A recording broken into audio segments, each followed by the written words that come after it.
The heat of the plains lay over the world like a slow-breathing animal, warm and watchful, pressing its weight upon everything that dared to keep moving beneath it. Along a narrow trail of cracked earth, Elara May Whitlow walked with the stubborn grace of someone held upright only by the memory of better days. Dust clung to her skirt. Her boots, once sturdy, sagged at the seams. Each breath felt scraped from the inside of her ribs, but she kept walking, because she had run out of places to stop. Behind her, miles back, lay a chapter she wished she had never written. Ahead of her, she hoped, was at least a night of shelter. She had stopped believing in promises long before sunrise. The afternoon sun slid across her shoulders like a brand. She wiped sweat from her brow with a trembling hand, noticing the faint red of thorn scratches. She had grown accustomed to hurts that did not ask for her attention. By the time the fence posts of Hollis Crane's ranch rose in the distance, her breath hitched with something that almost felt like relief. He had once spoken softly to her, promising her safety if life ever turned cruel. He had looked at her like she was something gentle, though never enough to keep. Her steps quickened, though her legs protested. The stretch of the ranch yard shimmered beneath the sun. Hollis stood on the porch like a man carved from impatience. His hat cast a sharp shadow over his eyes. He seemed taller than she remembered, though perhaps disappointment made everything loom. Elara stopped at the foot of the steps. She tried to speak, but her voice frayed. Hollis crossed his arms and waited, as if she were a stranger selling trouble. She forced words out. Thin, unsure. She told him she needed only a night. Just a place to rest, regain her strength, breathe without fear pressing cold fingers against her spine. His face barely moved. Only his jaw tightened. He said she was foolish for coming.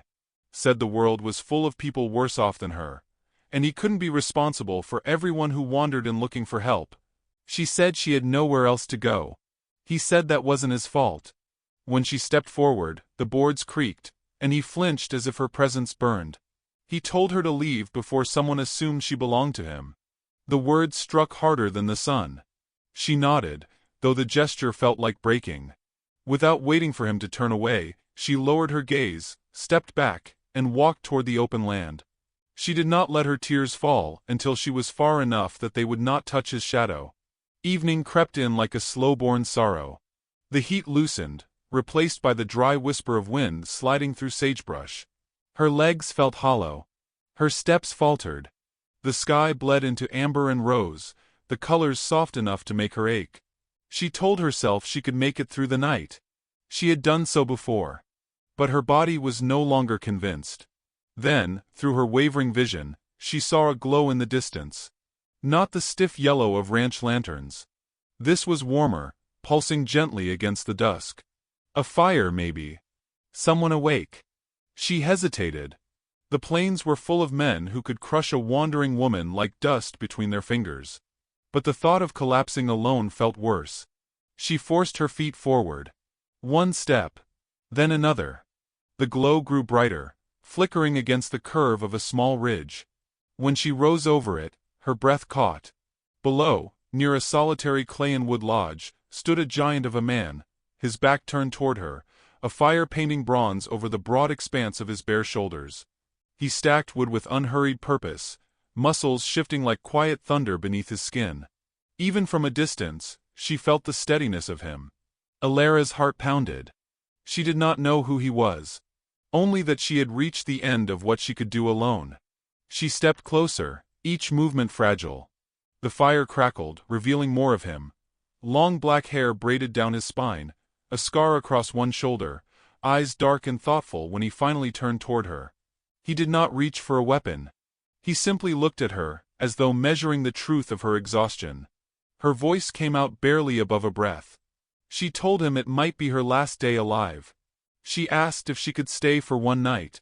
The words trembled, hanging in the warm air like something desperate. For a moment, the earth itself seemed to hold still. The fire snapped softly. Toscano Red Elk studied her, not with suspicion, but with a quiet concern she had not earned yet somehow needed. She had not been looked at like that in a long time. He stepped toward her, the ground shifting faintly beneath his weight, and in the fading light she saw kindness buried inside his stern expression. The kind of kindness a person didn't earn, only hoped for. He opened his palm, wordless, offering the first fraction of safety she had felt in months. The rhythm of hooves rose and fell in the distance, a low warning braided into the wind. Toscano's gaze lifted past her, steady and alert, reading the horizon the way other men read scripture. A hush settled over the plains, eerie in its stillness. Ilara felt fear stir, thin and sharp, not because she knew who approached, but because she had so little left to endure another blow. She stood close to him, drawn by an instinct older than reason, believing for the first time in days that she might be safe. Toscano moved with the quiet confidence of a man who had spent years listening to the land instead of people. Without speaking, he lifted one hand toward Ilara, signaling for her to follow him toward the modest lodge beside the dying fire. The echo of distant hooves had faded, swallowed by the vastness of the plains, but attention lingered like dust caught in the throat. Ilara hesitated only long enough to steady her trembling legs before stepping beside him. Close to him, the air felt different, calmer, as though the desert itself relaxed in his presence. The lodge door creaked softly as he pushed it open. Inside, the glow of embers warmed the clay walls, casting slow-moving shadows that swayed like spirits at rest. The room held simple belongings arranged with purposeful care. A bedroll woven with patterns of red and black, a wooden basin filled with clear water, bundles of herbs hanging from the ceiling beams, and a narrow shelf carrying hand-carved tools and painted stones. Everything felt lived in but not cluttered, touched by the hands of someone who believed the world was more sacred when kept uncluttered. Ilara stepped inside, her breath catching at the unexpected sense of peace.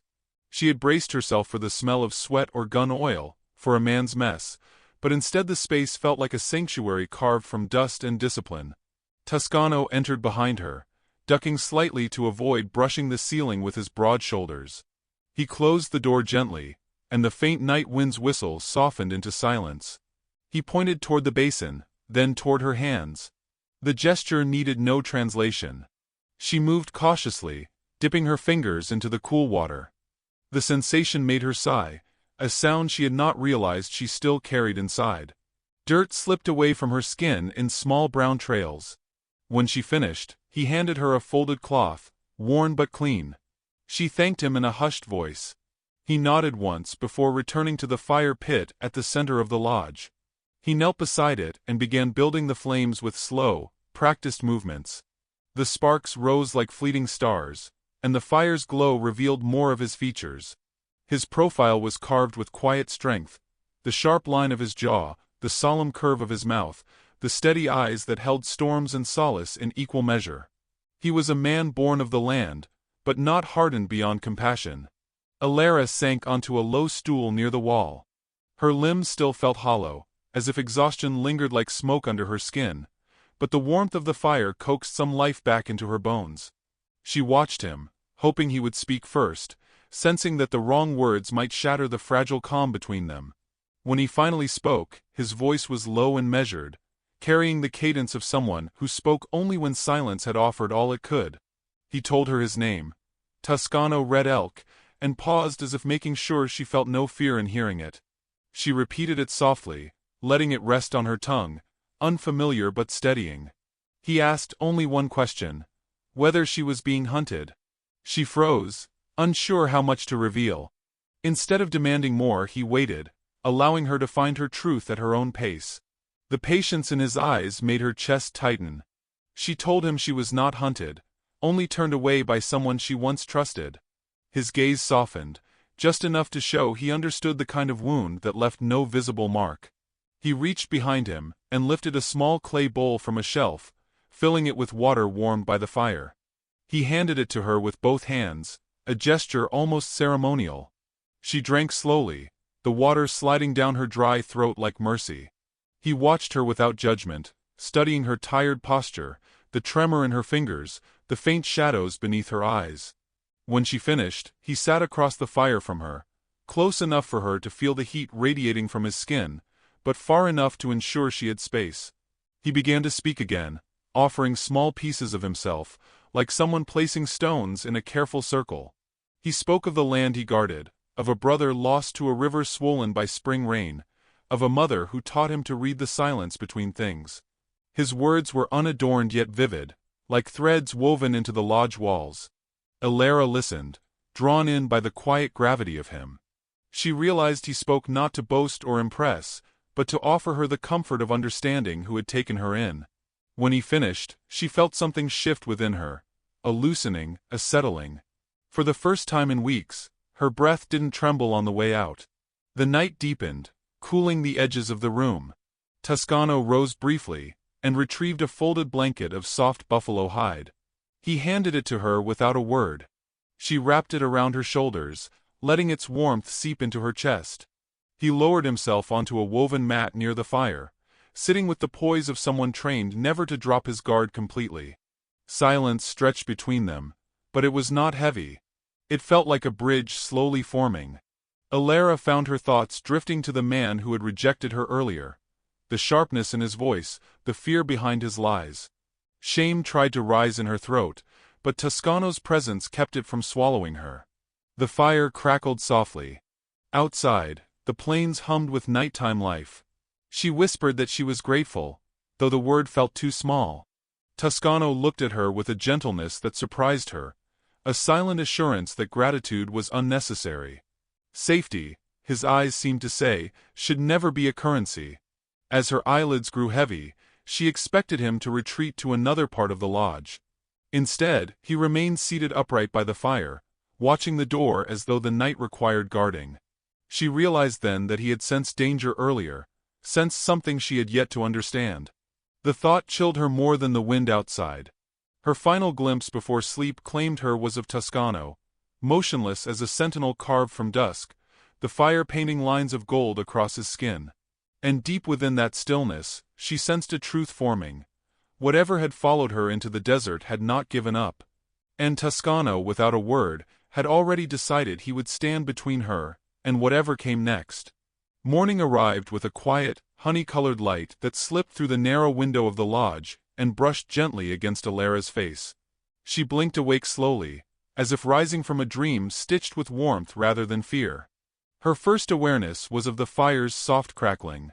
Her second was of the man seated near the doorway, still as stone, still watching, still guarding the shadows where night had lingered longest.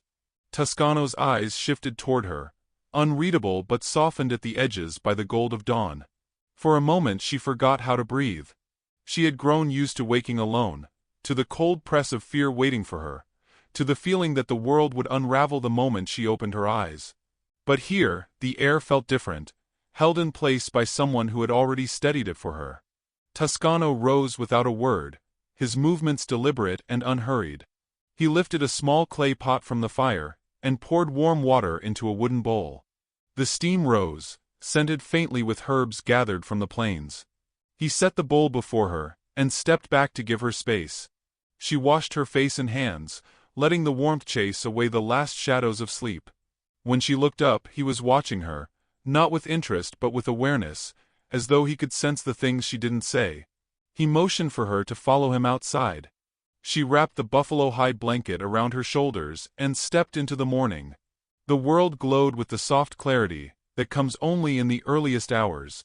The horizon stretched wide and pale, rising like a promise. The grass, brushed by the breeze, shimmered with dew. Birds called to one another from distant cottonwoods. Toscano moved ahead of her toward a small fire pit he had built before dawn. A pan rested over the coals, holding something that smelled of corn and herbs. He crouched beside it, stirring with a wooden spoon, and handed her a small tin cup filled with warm tea. She held it carefully, letting the heat seep into her palms. The first sip tasted of mint and earth. They ate in silence, but it was not the silence of strangers. It was the silence of two people who had survived the same long night and found something unspoken waiting in the space between them. Alara watched him lead the morning with quiet intention, tending the fire, checking the tools along the lodge wall, moving with the steady assurance of someone who belonged to every element around him. She asked him how long he had lived here. He answered with only a few words, speaking of seasons counted by migrating birds, of floods and droughts, of the shifting mood of the sky. His voice carried an intimacy with the land she had never witnessed in another person. He made the world feel larger and gentler at the same time. When breakfast ended, He gestured for her to walk with him. The sun lifted higher, brightening the ridge that sheltered the lodge. They followed a narrow path lined with tall sagebrush. The scent rose when their steps brushed it, sharp and comforting. Toscano pointed out tracks in the dirt, deer, fox, and once, a heavy print from a passing Mustang. Alara leaned close, studying each mark as he explained their shapes, his voice low and patient. She admired the way he noticed everything: the wind's direction, the shifting color of the sky, the sound of distant wings.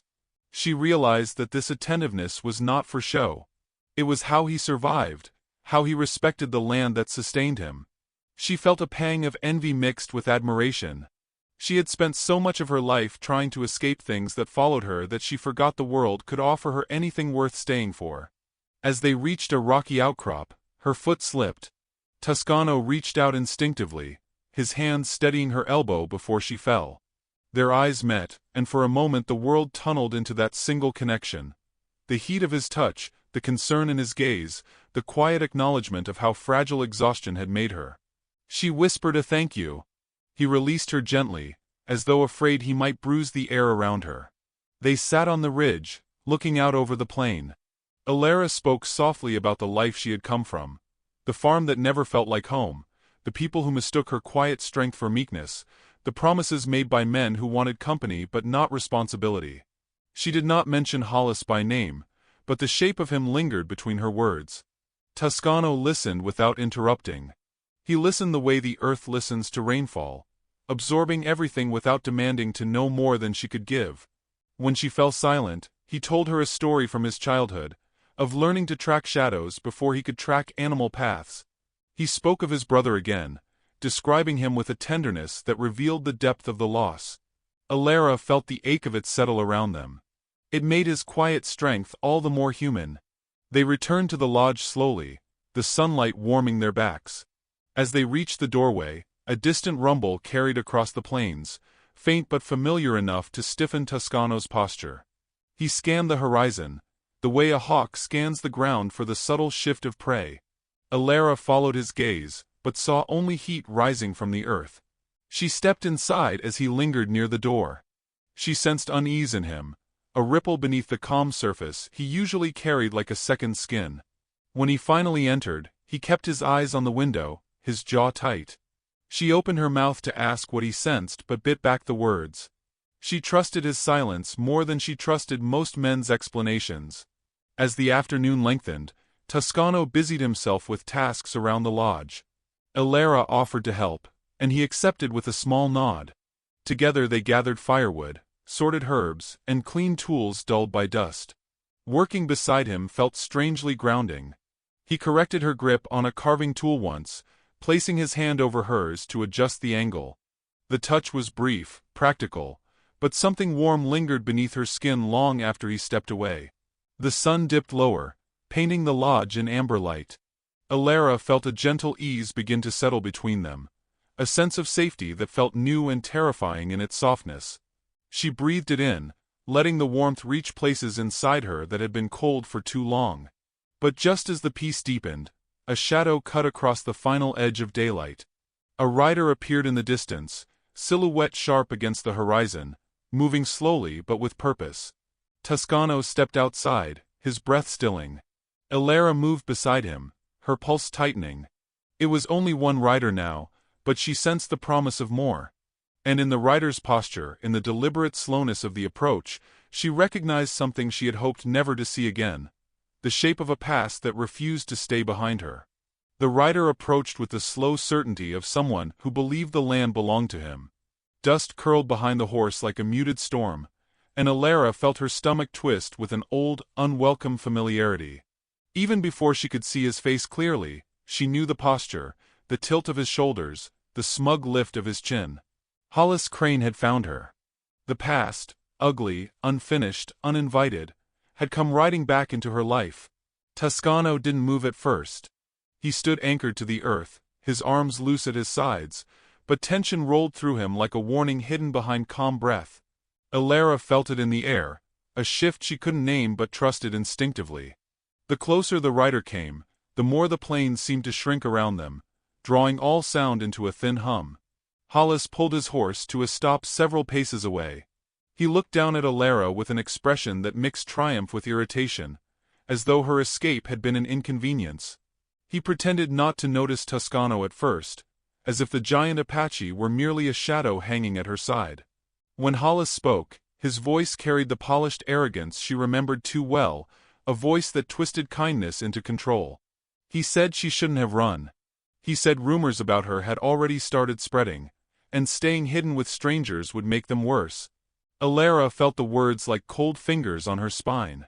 Hollis had always chosen his tone carefully, the kind that sounded protective to anyone listening, but carried threats between the syllables. She stepped back, instinctive, and Toscano shifted with her, a silent wall forming at her shoulder. Only then did Hollis look at him. The moment their eyes met, the air thickened.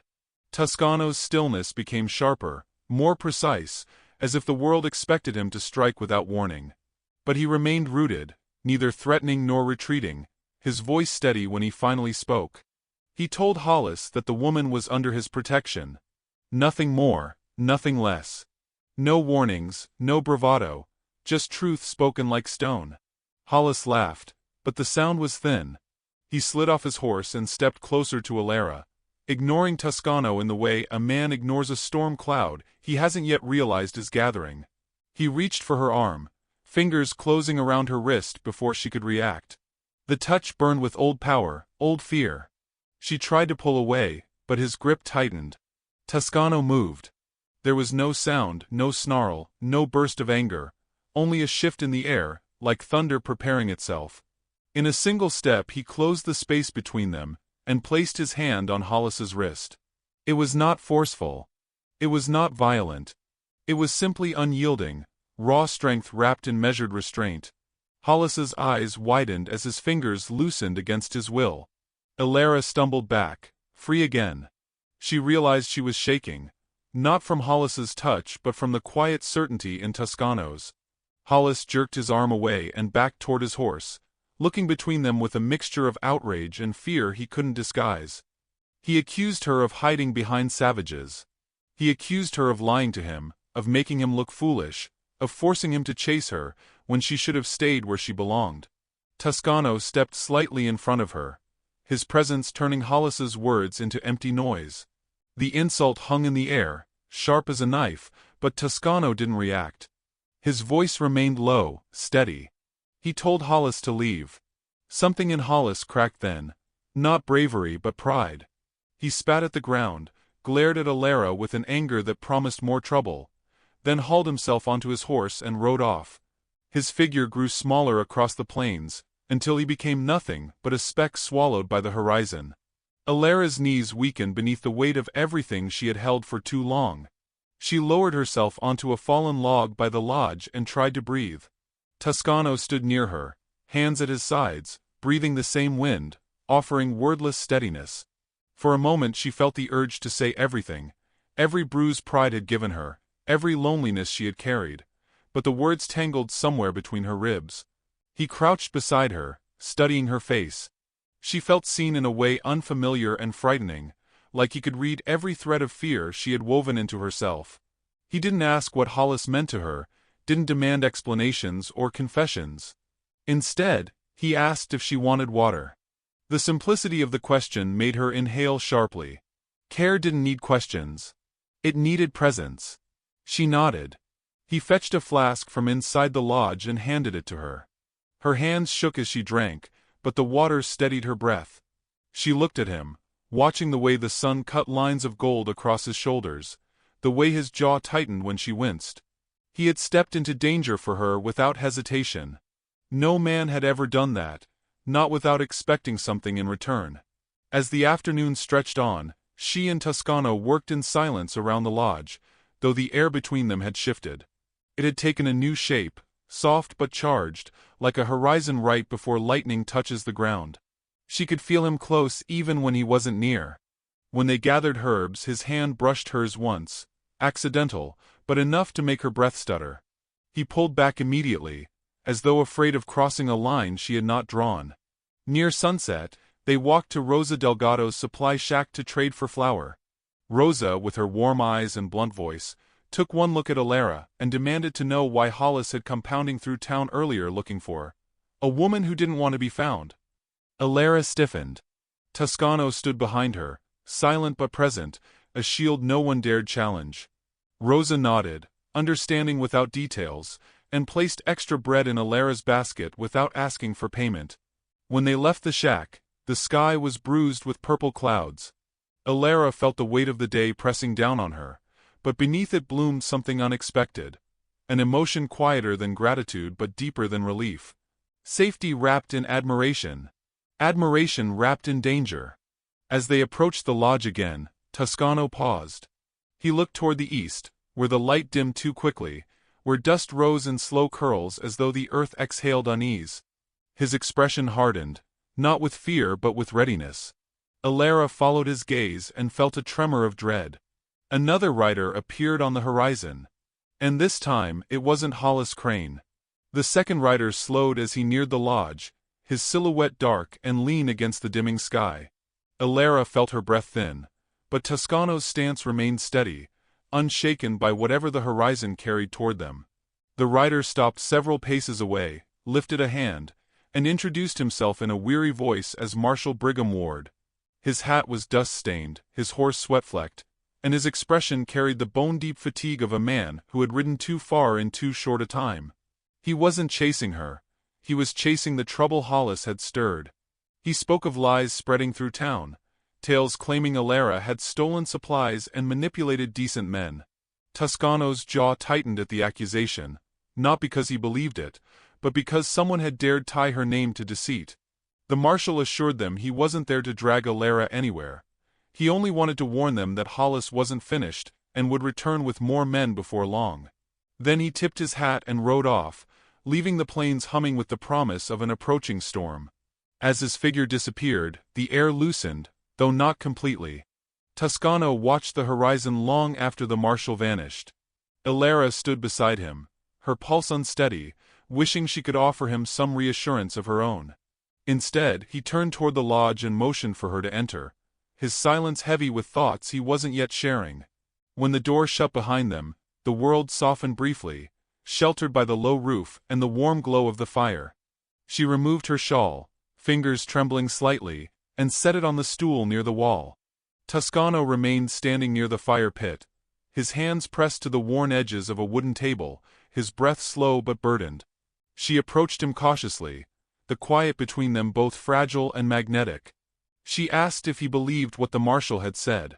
His answer came without hesitation. He believed nothing except what he saw with his own eyes, and he had seen enough of her struggle to know the truth of her character. The words struck her with a tenderness that nearly buckled her knees.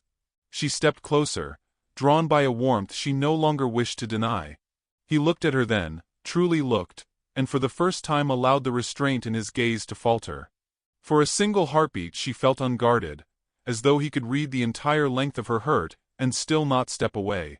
Outside, the wind rose, sweeping dust against the lodge walls.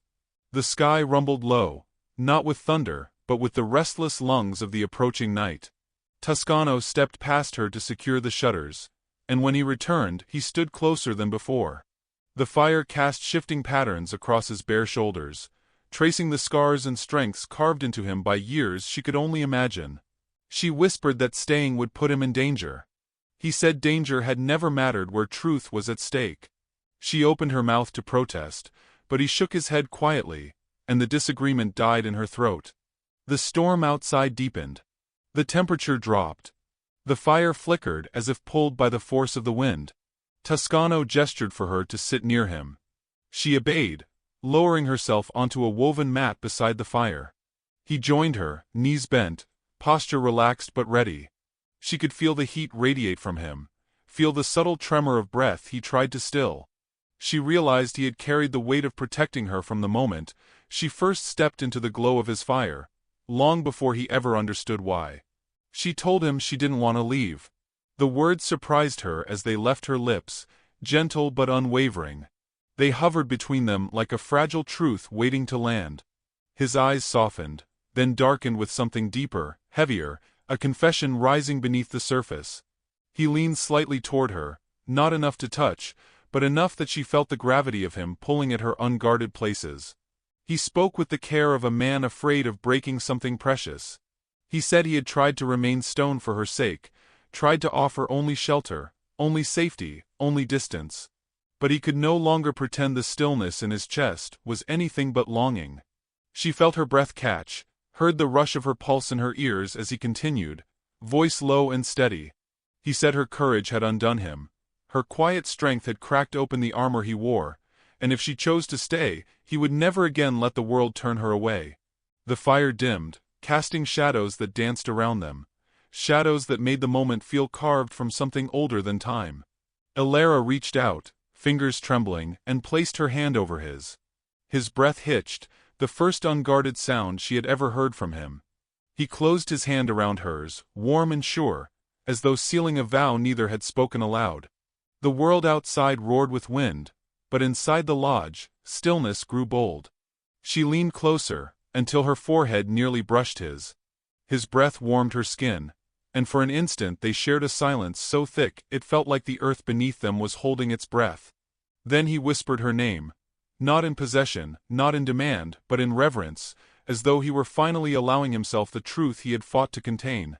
She felt tears gather, not from sorrow but from the overwhelming relief of being wanted with sincerity, not expectation. He lifted her hand to his chest, pressing her palm against the steady beat beneath his skin. He told her she belonged nowhere but where she felt safe, and if that place was here, he would stand with her against whatever came, even if it meant facing a dozen riders at dawn. She believed him. Every word, every breath, every promise forged in the dim firelight. The wind howled once more, shaking the door. Toscano turned toward the sound, jaw tightening. Elara followed his gaze and felt the calm inside her shift. The storm outside wasn't finished. And neither was Hollis Crane.